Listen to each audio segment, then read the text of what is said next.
Fala Fogão, tá começando a segunda edição do Radar Alvinegro nessa sexta-feira, 23 de agosto. O dia de hoje foi bastante movimentado no noticiário alvinegro, especialmente por conta da convocação do Luiz Henrique. Foi muito bacana poder assistir ao vídeo nas redes sociais do Glorioso, do exato momento em que o Dorival Júnior fala o nome do Luiz Henrique.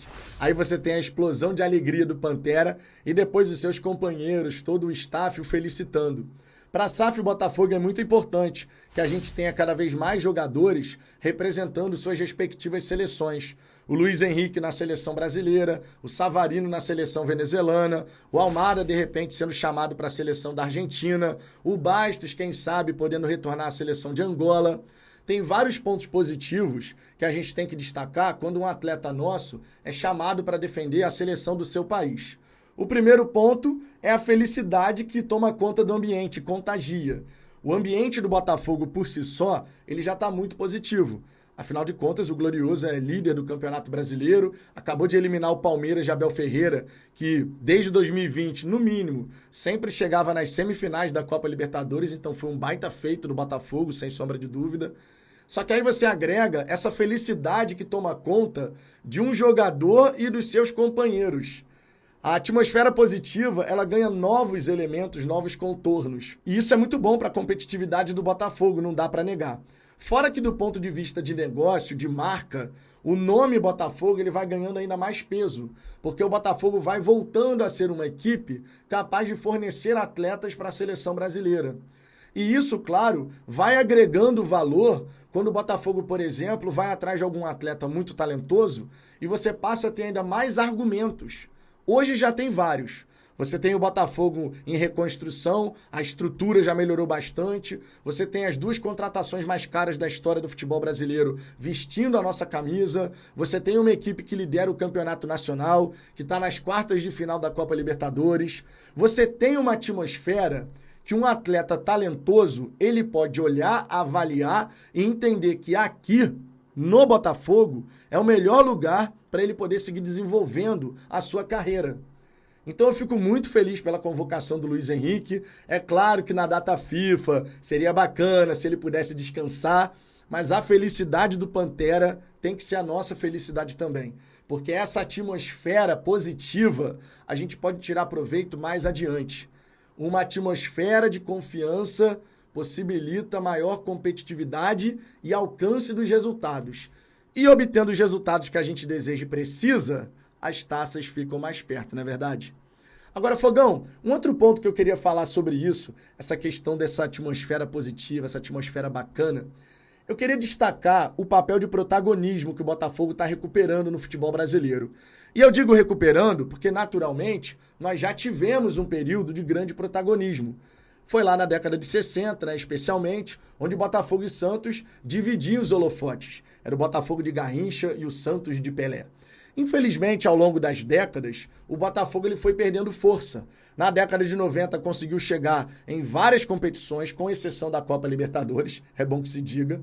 Né? O Botafogo chegou na Conmebol, chegou no Brasileiro, chegou na Copa do Brasil, no Rio-São Paulo, no Carioca. Venceu muitos desses campeonatos, mas depois acabou entrando numa draga danada, não preciso ficar me estendendo aqui sobre isso, 3 rebaixamentos e tudo mais. Então é um momento muito importante da nossa história, da nossa trajetória. Um momento, claro, que é alavancado e potencializado pela presença da Eagle, né, que o Botafogo ele entra nesse grupo multiclubes, liderado por John Textor, e isso vai fazendo toda uma diferença. E hoje você vê um Botafogo capaz de competir de igual para igual contra qualquer adversário. Eu estava parando para pensar aqui na seguinte questão. Palmeiras e Flamengo sempre são considerados os times a serem batidos. E, na verdade, isso faz todo sentido, porque ao longo dos últimos anos, especialmente de 2019 para cá, eles vêm dividindo esses holofotes. Ah, o Palmeiras venceu o Brasileiro, o Flamengo venceu a Libertadores. Agora o Palmeiras venceu a Libertadores, o Flamengo venceu o Brasileiro. Só para exemplificar.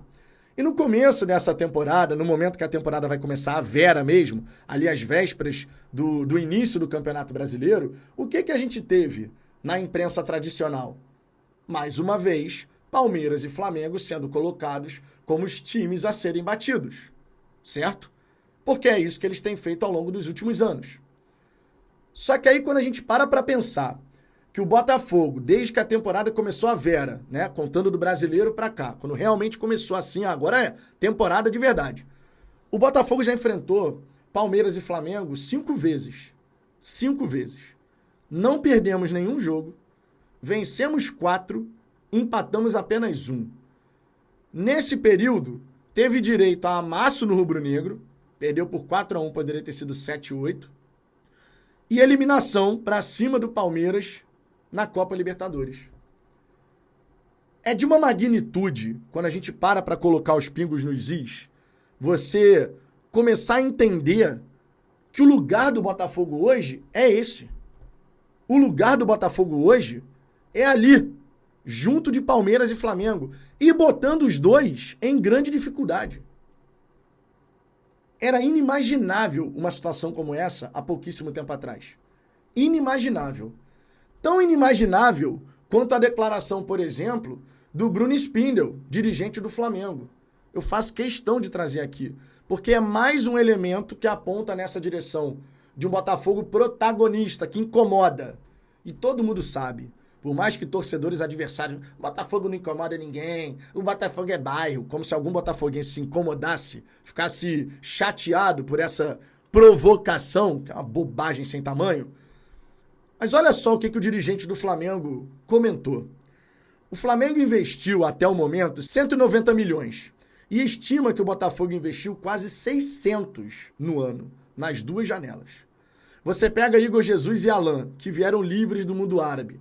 Achar que não tem investimento chega a ser ingenuidade. Achar que o Botafogo não investiu valor considerável para trazer esses atletas.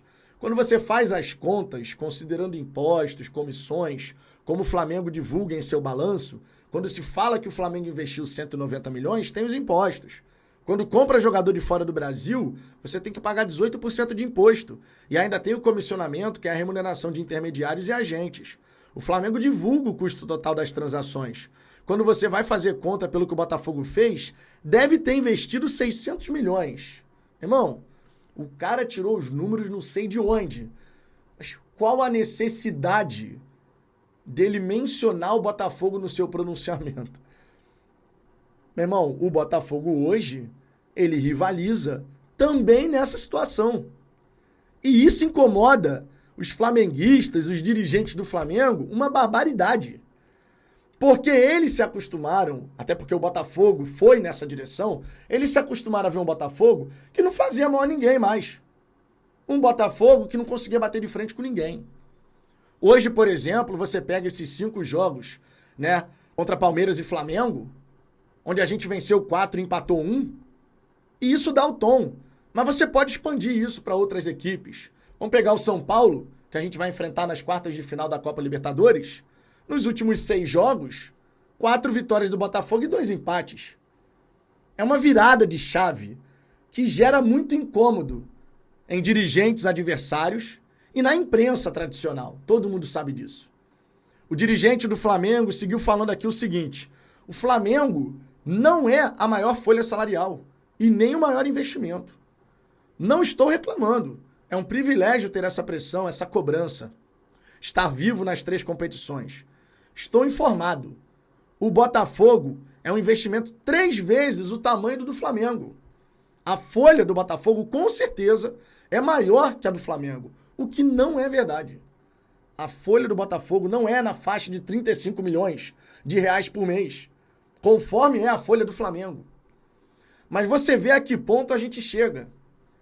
O Botafogo hoje, ele está incomodando tanto que o presidente do Flamengo começa a dizer bem-vindo à era das SAFs sem fair play financeiro, que a imprensa paulista começa a chiar toda hora sobre alguma coisa aqui, outra ali. Meu irmão, o Botafogo protagonista, esse veio para ficar. E se os caras estão se rasgando agora, antes mesmo da gente começar a levantar as taças, você imagina quando o Botafogo começar a vencer Brasileiro, Libertadores, Copa do Brasil. E de novo, e mais uma vez. Estamos nessa caminhada. Precisamos levantar esse primeiro título para poder tirar essa pedra gigantesca do nosso caminho, que são os quase 30 anos sem levantar um título de expressão. Mas nós estamos nessa caminhada. E para que a gente possa ter ainda mais chance de sucesso, é o Botafogo, até o dia 2 de setembro, fechar a questão em relação à nossa linha de zaga. Trazer os reforços, o Botafogo não desistiu ainda, por exemplo, do Jair, informação do Gentili, zagueiro do Santos, né, o Jair. O Botafogo não desistiu ainda, vai fazer uma última cartada, mas já começa a pensar em alternativas. O Botafogo também está nessa frente buscando o lateral direito. Esses últimos movimentos podem ser determinantes, e eu acredito que serão mesmo, para o Arthur Jorge e seus comandados irem em busca da Libertadores e do Brasileiro, porque dá para ganhar os dois. Fácil não vai ser, mas dá para ganhar os dois. Para desespero dessa rapaziada. Fogão, o que você pensa sobre tudo isso? Deixe seu comentário aqui embaixo que eu quero saber a sua visão sobre o assunto. E lembre-se, amanhã tô de volta com muito mais conteúdo aqui no canal. Deixe o seu like, inscreva-se, tamo junto. Um beijão no coração e uma ótima sexta para vocês. Por hora é só. Fui, valeu!